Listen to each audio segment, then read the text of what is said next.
বাবা, আমার খারাপ লাগছে। ভয় লাগছে। হাল্ক, তাড়াতাড়ি আমাকে ধরো। হ্যাঁ মা। ডক্টর সাহেব, দয়া করে আমার মাকে দেখেন। ঠিক আছে, আমি দেখছি। এই টিকিট কাটুন, টাকা লাগবে। একটাও টাকা নাই। আমার কাছে টাকা নাই, পরে দিতে পারি। বাবা, আমাকে নিয়ে চিন্তা করিস না। আমি একটু স্ট্রং, কিন্তু আজ আমি কিছুই করতে পারলাম না। হে আল্লাহ, আমার মাকে ভালো করে দাও। কিন্তু কেউ জানে না এই শক্তিশালী হাল্কের বুকের ভিতরে লুকিয়ে আছে একটা ভাঙ্গা, অসহায় মন। হাল্ক ছোট থেকেই গরিব পরিবারে জন্ম নিল। তার বাবা ছিল দিনমজুর, আর মা ছিল তার জীবনের সবচেয়ে বড় শক্তি। ছোটবেলে হাল্ক সবকিছু মা থেকেই শিখেছে। মাইতা খাওয়াস কর। মাই তাকে সাহস দিত। খোকা, মুখটা বড় করে খা। ভালো, তুই খুব সাহসী বাবু। হ্যাঁ মা, আমি পারবো।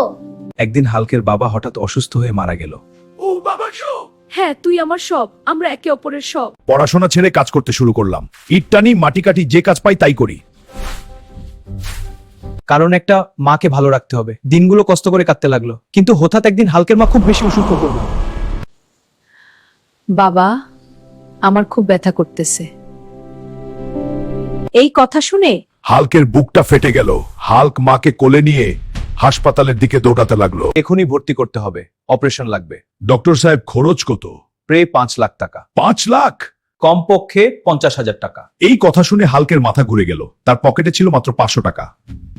ডক্টর, আমি গরিব মানুষ, এখানে তো টাকা নাই, কিছু করা যাবে না? ডক্টর, আমি গরিব মানুষ, এখানে তো টাকা নাই, কিছু করা যাবে না? টাকা না থাকলে ট্রিটমেন্ট পসিবল না।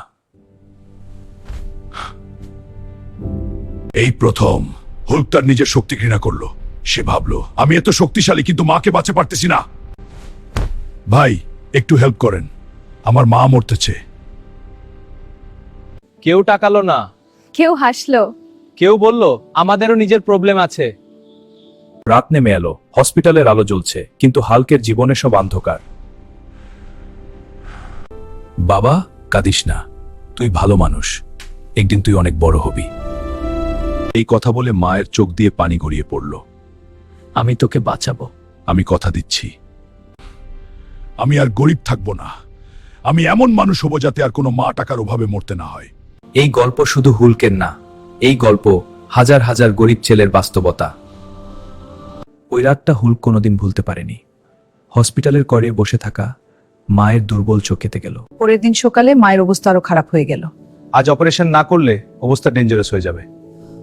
এই কথা শুনে হাল্ক পুরো ভাঙে পড়ে। সে হসপিটাল থেকে বেরিয়ে শহরের প্রতিটা রাস্তায় দৌড়াতে লাগলো। ভাই, আমার মা খুব অসুস্থ, একটু টাকা হেল্প করে। কিন্তু শহরটা ছিল পাথরের মতো, কেউ শুনলো না, কেউ বুঝলো না। হাল্ক তার চেনা এক মালিকের কাছে গেল। সেই মালিক একসময় হাল্কে কাজ দিত। ভাই, একটু টাকা ধার দেন, পরে কাজ করে সব শোধ করে দিব। তুই গরিব, তোর থেকে টাকা পাবো কিভাবে? আমার নিজের প্রবলেম আছে। এই কথা শুনে হুল্কের বুকটা আরো ভারী হয়ে গেল। সেটি মারবে সাটন। এই আংটিটা কিনবেন? এইটার দাম বেশি না, 5,000-এর বেশি দিতে পারবো না। হল্ক চুপ করে মাথা নাড়িয়ে নিল, কারণ তার কাছে আর কোনো উপায় ছিল না। ওই টাকা নিয়ে হুল্ক আবার হসপিটালে দৌড়ালো, কিন্তু তখন অনেক দেরি হয়ে গেছে। আমরা চেষ্টা করেছি, কিন্তু আমরা পারি নাই। এই কথা শুনে হুল্কের দুনিয়া থামকে গেল। মা উঠো, আমি টাকা নিয়ে এসেছি। কিন্তু মা আর কথা বলল না। ওই দিন হাল্ক সবকিছু হারিয়ে ফেলল, কিন্তু ওই কষ্ট থেকেই হাল্কের মধ্যে আগুন জ্বলে উঠল। আমি এমন মানুষ হব যাতে আর কোনো ছেলে তার মাকে হারার না হয় টাকার অভাবে। এই কষ্ট হাল্ককে ভাঙেনি, বরং হাল্ককে গড়তে শুরু করলো। মা চলে যাওয়ার পর হল্ক পুরো একা হয়ে গেল। বাড়িটা শূন্য, রান্নাঘরে মায়ের চুলা ঠান্ডা, আর ঘরটা ভরা শুধু নিঃশব্দ।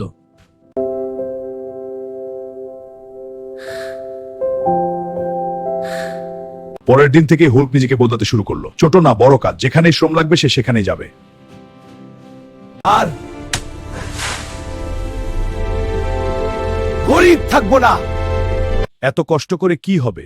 আমার মা যেন বৃথা না যায়। বছর কেটে গেল, হাল শক্তি শ্রম আর টিম তুলল। একদিন সেই মালিক যে তার সময় সাহায্য করে নাই, সেই মালিক একদিন হাল কাছে কাছেতে আসলো। আজ আমি টাকা দেই, কিন্তু সমান চারা না। একদিন সেই মালিক যে তার সময় সাহায্য করে নাই সেই মালিক একদিন হাল্ক কাছে আসলো। আজ আমি টাকা দেই কিন্তু সমান চারা না। এই কথা শুনে হাল্ক বুঝে গেল সে জিতে গেছে। বছর পর হাল্ক একটা ছোট ক্লিনিক খুলে, নাম দিল টাকা না থাকলেও মানুষকে ফেরত পাঠানো হবে না। প্রতিদিন গরিব মারা সেই ক্লিনিকে আসে। হুল্ক মাজাদর মধ্যে এসেছে।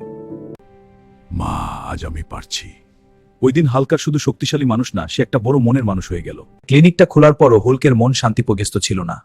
প্রতিবারের মাকে চেত। কখনো কোনো মা ক্লিনিকে এসে বলতো, আবা আমার ছেলে তুই যদি না থাকতিস আমি মর যাইতাম। এই কথা শুনে হল্ক চুপি চুপি চোখ মুছতো। রাতে ক্লিনিক বন্ধ হলে চাঁদের আলো পড়তো ক্লিনিকের ফ্লোরে।